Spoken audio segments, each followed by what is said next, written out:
Esu užstrigusi.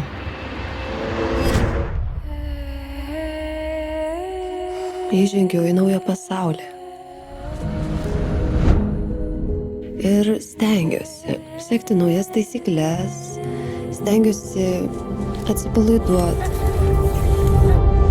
Tačiau niekas nesikeičia. Pradėjau atsiverti, leidžiu dalykam vykti. Ir visi tie nedideli žmogiški jausmai, pokalbiai, prisilietimai.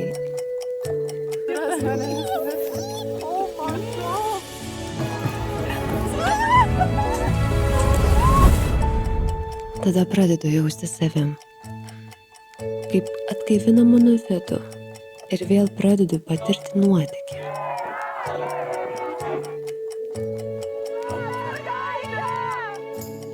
Galiu išdrįstu būti pažeidžiama. Kažkas nutinka. Liūdesyje atrandu atilsį.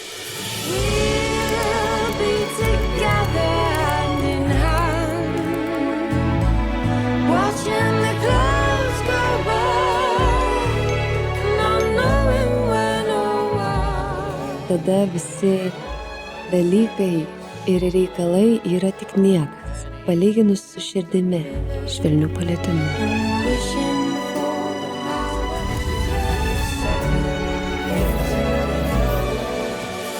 Kaip visa tai yra svarbu, daug giliau ir svarbiau negu visi reikalai ir dideli dalykai.